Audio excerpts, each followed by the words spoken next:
Friends, இன்றைக்கி நம்ம பார்க்க போகிறது 16வது வாரத்தில் உங்கள் வயிற்றில் வளரக்கூடிய குழந்தையின் வளர்ச்சியை பற்றியும் உங்களுக்கு என்னென்ன மாற்றங்கள் ஏற்படும் இந்த 16வது வாரத்தில் அப்படின்றத பற்றியும் பார்க்கலாம். அதுக்கு முன்னாடி நம்ம சேனலை சப்ஸ்கிரைப் பண்ணி பெல் பட்டனை கிளிக் பண்ணி ஆல் ஆப்ஷனை கிளிக் பண்ணி வச்சுக்கோங்க.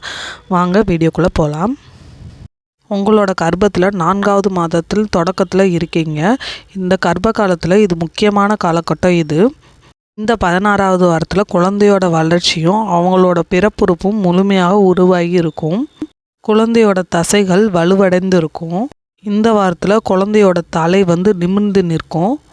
அவங்களோட கை கால்கள் அசைவை நன்றாக உணரலாம். குழந்தையோட கண்கள் வெளிச்சத்திற்கு உணர்வு திறன் கொண்டிருப்பாங்க. குழந்தை இப்போ அசைய தொடங்கலாம். கடந்த வாரத்தை விட அவங்களோட தலையும் கழுத்தும் நேராக இருக்கும். முக அம்சங்கள் முதிர்ச்சி அடைஞ்சிக்கிட்டு இருக்கும். குழந்தையோட காதுகள் இறுதி நிலையை அடைஞ்சிருக்கும். வயிற்றில் இருக்கும் குழந்தைக்கு இப்போ சவுண்டு கேட்கும். குழந்தையோட பேசலாம், நீங்கள் பாடலாம். உங்கள் குழந்தை இந்த வாரத்தில் அவகோடா இல்லைன்னா சிறிய ஆப்பிள் அளவில் இருப்பாங்க.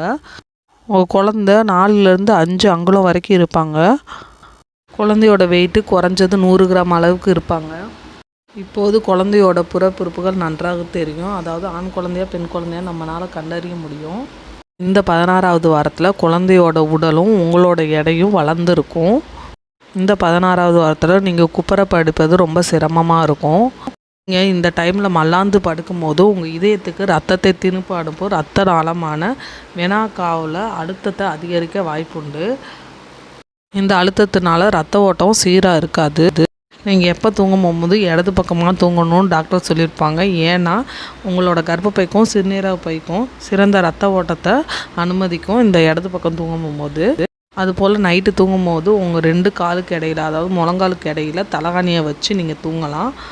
இந்த 16வது வாரத்தில் உங்களுக்கு என்னென்ன அறிகுறிகள் இருக்கும்ன்றதை பார்க்கலாம். கன்சீவாக இருக்கும்போது தாய்மார்களுக்கு மூக்கில் ரத்தப்போக்கு ஏற்படும்.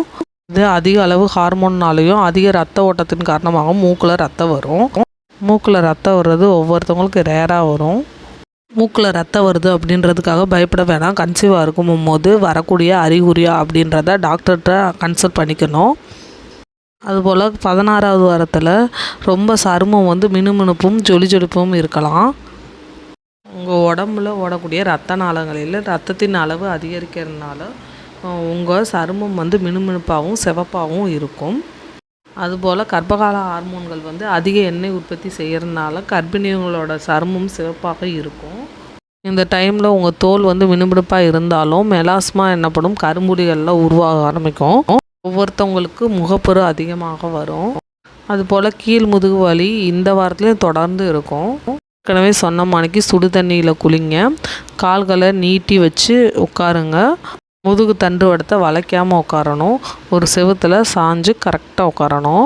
இந்த வாரத்தில் தலை சுற்றல் ஏற்படலாம். ஏன்னா இது ஹார்மோன்களின் மாற்றத்தினாலும் கூட ஏற்படலாம். அதிகமாக தண்ணி குடிக்கிறது ரொம்ப நல்லது. நீண்ட நேரம் நிற்கக்கூடாது. எனி டைம் படுத்துகிட்டே இருக்காமல் லேசான உடற்பயிற்சி இல்லைன்னா 1/2 மணி நேரம் வாக்கிங் எடுத்துக்கோங்க. அதுபோல் சத்தான காய்கறிகளும் பழங்களும் அதிகமாக எடுத்துக்கிற போது குழந்தையோட வளர்ச்சியும் நல்லாயிருக்கும். நீங்களும் ஆரோக்கியமாக இருப்பீங்க. ஃப்ரெண்ட்ஸ், இந்த வீடியோ உங்களுக்கு பிடிச்சிருந்தா லைக் பண்ணி ஷேர் பண்ணி சப்ஸ்கிரைப் பண்ணிடுங்க. Bye friends.